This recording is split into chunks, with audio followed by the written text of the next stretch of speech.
ಹರಿ ಓಂ. ಗುರುವೇ ಸರ್ವಲೋಕಾನಾಂ ವಿಷಜೇ ಭವರೋಗಿಣಾಂ ನಿಧಿಯೇ ಸರ್ವವಿದ್ಯಾನಾಂ ದಕ್ಷಿಣಾಮೂರ್ತಯೇ ನಮಃ. ನಮಸ್ಕಾರ, ವೆಲ್ಕಮ್ ಟು ವಾಸ್ತುಜ್ಯೋತಿ ಕಾರ್ಯಕ್ರಮಕ್ಕೆ ಸುಸ್ವಾಗತಗಳು. ಈ ದಿನ ವಿಶೇಷತೆ ಏನು ಅಂತಂದರೆ, ನಮಗೆ ಈಗ ಜೂನ್ 2ನೇ ತಾರೀಕು ಗುರು ಬದಲಾವಣೆ ಅಂದರೆ ಮಿಥುನ ರಾಶಿಯಿಂದ ಕರ್ಕ ರಾಶಿಗೆ ಪ್ರವೇಶ ಮಾಡ್ತಾರೆ. ಕರ್ಕ ರಾಶಿ ಉಚ್ಚ ಸ್ಥಾನ ಅಂದರೆ ಗುರುಗೆ ಒಂದು ಅತಿಯಾದ ಬಲ ಸಿಗುವಂಥ ಪರಿಸರ ಯಾವುದು? ಕರ್ಕಾಟಕ ರಾಶಿ. ಕರ್ಕಾಟಕ ರಾಶಿ ಯಾವ ಥರ ಅಂತಂದರೆ, ಒಂದು ಜಲತತ್ವ. ನದಿ ಹರಿತಾ ಇರೋ ತಿಳಿ ನೀರು ಏನಿರುತ್ತೋ, ಶುದ್ಧ ನೀರು, ಆ ಪರಿಸರದಲ್ಲಿ ಯಾವಾಗ ಗುರುಗಳು ಹೋಗಿ ಕೂತ್ಕೋತಾರೋ ಅವ್ರಿಗೊಂದು ನೆಮ್ಮದಿ, ಅವರ ಏನು ಕೆಲಸ ಕಾರ್ಯಗಳಿರುತ್ತೋ, ಅಂದರೆ ಅವ್ರು ಏನು ಜನಗಳಿಗೆ ಕೊಡಬೇಕಾದಂಥ ಪರಿಸ್ಥಿತಿ ಇರುತ್ತೋ ಅದು ಅವರಿಗೆ ಬಲದಿಂದ ಕೊಡ್ತಾರೆ.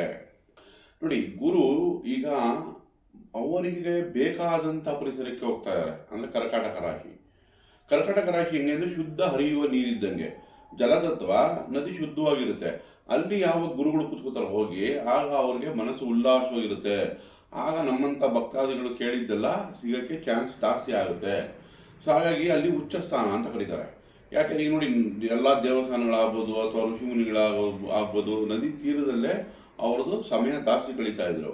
ಹಾಗಾಗಿ ಈ ಕರ್ಕಾಟಕ ರಾಶಿ ಅವರಿಗೆ, ಗುರುಗಳಿಗೆ ಒಂದು ನೆಮ್ಮದಿಯ ವಾತಾವರಣ, ಅವರು ಸಾಧನೆ ಮಾಡೋಕ್ಕಾಗಲಿ ಅಥವಾ ಅವರಿಂದ ಆಶೀರ್ವಾದ ಪಡೆಯೋಕ್ಕೆ ಕೂಡ ನಮಗೆ ಒಂದು ಸದಾ ಅವಕಾಶ ಇದು.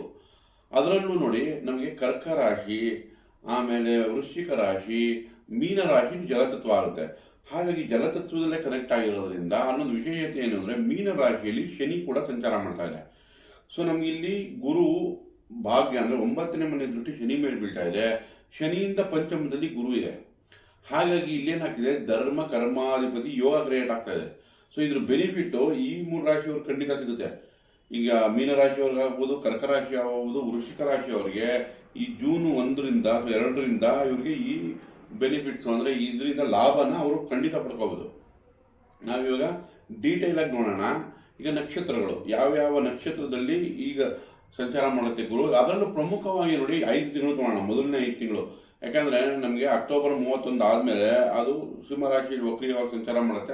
ಅದಕ್ಕೋಸ್ಕರ ನಾವು ಅಕ್ಟೋಬರ್ 31ನೇ ತಾರೀಕು ತನಕ ನಾವು ಇದನ್ನು ಗುರು ಸಂಚಾರನ ತಗೋಣ. ಈಗ ನಮಗೆ ಯಾವ್ಯಾವ ರಾಶಿಗೆ ಏನೇನು ಫಲ ಕೊಡುತ್ತೆ ಅಂತ ತಿಳ್ಕೊಳ್ಳೋಣ. ಮೀನರಾಶಿ ನೋಡಿ, ಮೀನರಾಶಿ ಜಲತತ್ವ. ಈಗ ನಿಮಗೆ ಮೀನರಾಶಿಯವರಿಗೆ ಗುರು ಬಲ ಬಂತು, ಜನ್ಮದಲ್ಲೇ ಶನಿ ಇದೆ ಅಂತ ಎದುರುಕೊಳ್ಳೋಂಥ ಚಿಂತನೆ ಕಡಿಮೆ ಆಗೋಯ್ತು.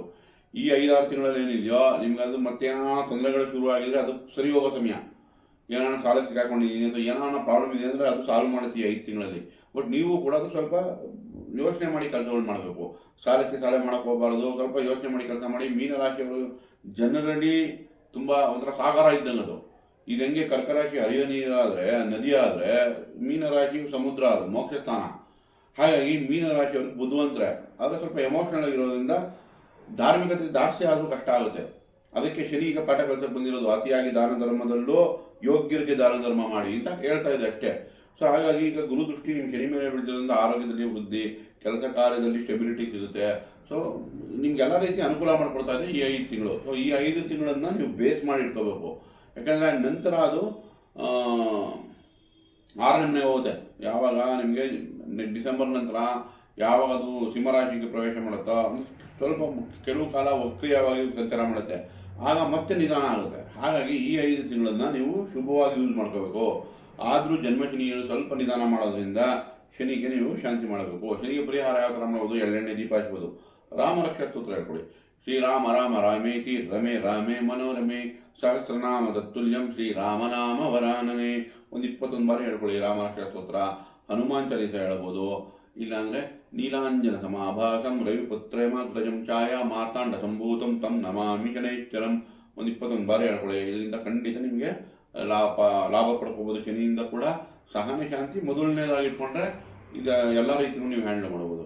ಓವರಾಲ್ ಆಗಿ ತೊಗೊಂಡ್ರೆ ಗುರು ನಿಮಗೆ ಬಲಕ್ಕೆ ಬರ್ತಾ ಇದೆ, ಪಂಚಮುಖಿ ಬರ್ತಿದೆ, ಮಕ್ಕಳ ಅಭಿವೃದ್ಧಿ, ಕ್ರಿಯೇಟಿವಿಟಿ, ಹೆಚ್ಚಿನ ವಿದ್ಯಾಭ್ಯಾಸಕ್ಕೆ ಅನುಕೂಲ, ಆರೋಗ್ಯ ವೃದ್ಧಿ, ಶುಭ ಕಾರ್ಯಗಳು ಇಷ್ಟು ಕೂಡ ನಾವು ನಿರೀಕ್ಷಿಸ್ಬೋದು. ಮೀನರಾಶಿಯವರಿಗೆ ಒಳ್ಳೆಯದಾಗಲಿ.